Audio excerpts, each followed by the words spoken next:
अस्सलाम वालेकुम everyone, welcome to Womenia ATF with a new vlog. मई के महीने में सूरज ने खूब आंख मचोली खेलना शुरू की हुई है। एक तरह से तो अच्छा है कि ज़रा गर्मी ज़्यादा होती है तो आंधी और फिर हल्की बारिश। पर अगर घर की रूटीन के कामों की बात करें, जैसे आज मैंने मशीन लगाई है, कपड़े धोने हैं, तो ये देखें सूरज कैसा मध्यम हुआ पड़ा है। आपको लग रहा हो कि या तो ये सुबह सुबह का है टाइम या फिर शाम के 5-6 बज रहे हैं, तो ऐसा बिल्कुल नहीं है। इस वक्त दोपहर के 12:30 हो रहे हैं और ये देखें ज़रा मौसम कैसा। और मशीन में लगा चुकी थी क्योंकि जी के कपड़ों को माया लगानी थी, जो मैं वीकली लगाती हूँ। तो 4 से 5 ऑलमोस्ट उनके सूट होते हैं, तो जिनके लिए फिर मैं प्रेस करने के लिए लॉन्ड्री में भेज देती हूँ, क्योंकि ये सूटों पर बहुत ज़्यादा माया नहीं लगवाते, और लॉन्ड्री से लगवाओ तो या फिर कम लगा देते हैं या फिर ज़्यादा लगा देते हैं, सूट डैमेज कर देते हैं या फिर कभी कभी तो एक्सचेंज ही कर देते हैं। तो मेरा एक्सपीरियंस कोई इतना अच्छा नहीं रहा, इसलिए ये काम मैं ख़ुद करती हूँ और प्रेस करने भेज देती हूँ।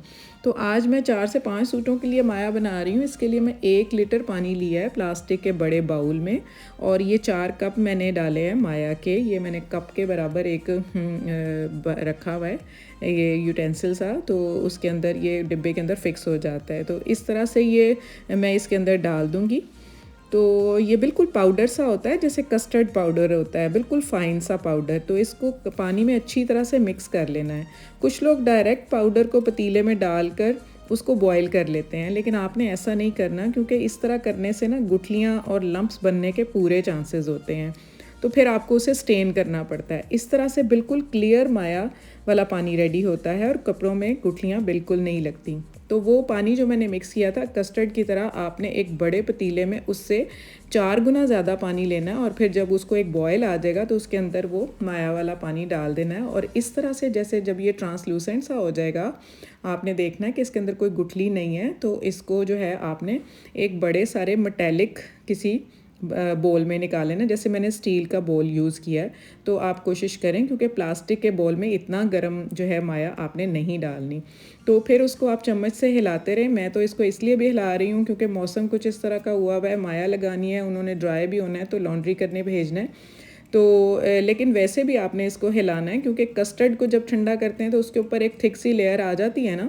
तो इसी तरह अगर आप इसको एज़ इट इज़ छोड़ देंगे तो इसके ऊपर भी एक थिक लेयर आ जाएगी, और जब आप इसको मिक्स करेंगे तो वो फिर गुठलियों की फॉर्म में आ जाएगी। इसलिए आपने इसको वक्तन फ़वक्तन हिलाते रहना है, ताकि उसके ऊपर एक थिक लेयर ना बने।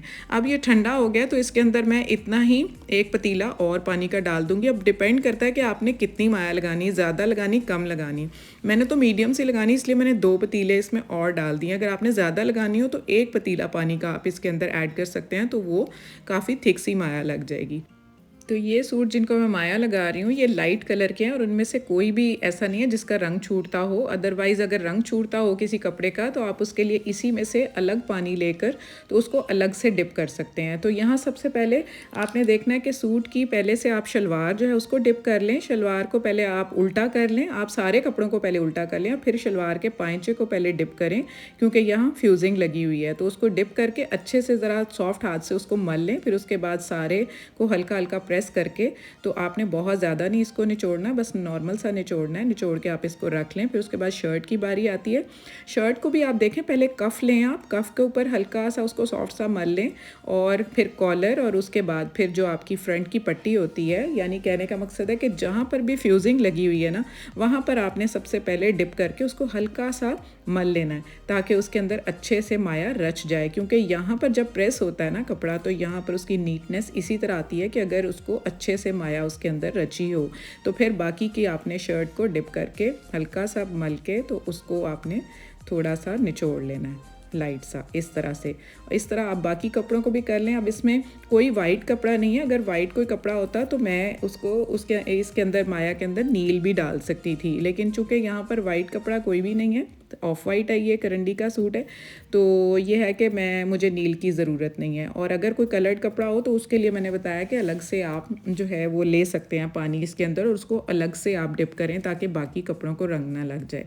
तो ये माया के जो कपड़े होते हैं, जेंट्स के जो डिफरेंट स्टफ़ के कपड़े होते हैं, उसमें हार्ड कॉटन भी आ जाती है, सॉफ्ट कॉटन आ जाती है, प्योर कॉटन होती है, लॉन के भी कुर्ते होते हैं जेंट्स के, करंडी के होते हैं, जैसे मैंने अभी आपको बताया, लट्ठे के सूट होते हैं इसमें, फिर कॉटन सैटन होती है, डिफरेंट जो है जेंट्स मटेरियल होता है जिनको ये आप कलफ अप्लाई कर सकते हैं। लेकिन वॉश एंड वेयर को आप नहीं कर सकते क्योंकि वो उसमें पोलिएस्टर होता है, तो ये कॉटन का जो प्योर थ्रेड होता है जिससे ये स्टफ़ बना हो तो उसी को ये कलफ अप्लाई होती है। तो इस तरह से जी के कपड़ों को माया मैं बहुत मीडियम सी लगाती हूँ और इस तरीके से लगाती हूँ। अगर आपने ज़्यादा लगानी है तो आप इसमें पानी जो है डाइल्यूट कम कर सकते हैं। तो इस तरह से मैंने उनके कपड़ों को ये माया लगा ली। अब मैं आपको फैलाने का तरीका बताती हूँ कि इनको बिल्कुल इंडिपेंडेंटली सेपरेट आपने एक एक शलवार और कमीज़ को अलग अलग से एक दूसरे के साथ टच नहीं करवाना और उसको बिल्कुल अलग अलग से आपने तार के ऊपर डालना है। और मेक श्योर कि हवा भी चल रही है, तो इसको आप लॉन्ड्री क्लिप के साथ आप इसको क्लिप भी इसके ऊपर लगा सकते हैं ताकि ये इधर उधर ना हो। और क्लिप जो है आप ये कोशिश करें कि मेटेलिक क्लिप्स ना यूज़ करें, प्लास्टिक के क्लिप यूज़ करें ताकि ये कि जंग लगने का इसमें डर ना हो।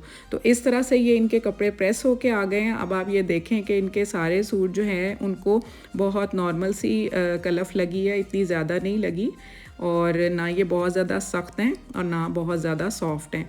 तो ये सूट मैं आपको दिखाती हूँ, देखें ये नॉर्मल सी इसको लगी है माया, बहुत ज़्यादा सख्त अकड़ा हुआ नहीं है। तो इस सूट को मैंने एक्सपोज किया दिखाने के लिए कि देखें कितना क्लियर है, कोई इसके ऊपर निशान नहीं है, कोई लंप नहीं है, गुठली नहीं है, पैच नहीं है। तो इस तरह से अगर आप माया लगाएंगे डाइल्यूट करके पानी, फिर उसके अंदर माया वाला महलूल डालेंगे तो इस तरह से फिर उसके ऊपर ना कोई गुठलियाँ ना पैच आएंगे, क्योंकि आदमियों ने बाहर निकलना होता है आपको पता है। तो अच्छा नहीं लगता कि अगर कपड़ों के ऊपर किसी किस्म का भी कोई दाग हो। तो उसके बाद फिर मैं निकलती हूँ, ये लॉन्ड्री पे जो कपड़े हैं उनको पिक किया था और उसके बाद कुछ बेकरी करनी थी। तो इस तरह से फिर बेकरी आइटम्स ली। तो यहाँ मैं करती हूँ व्लॉग का एंड। तो प्लीज़ अगर आपको कंटेंट पसंद आ रहा है तो लाइक शेयर और सब्सक्राइब करें और कमेंट ज़रूर कर दिया करें, किसी तरह का भी करें लेकिन कमेंट ज़रूर किया करें ताकि मुझे पता लगे कि आपको किस तरह का कंटेंट पसंद है। So take good care of yourself, stay fit, stay healthy and Allah Hafiz.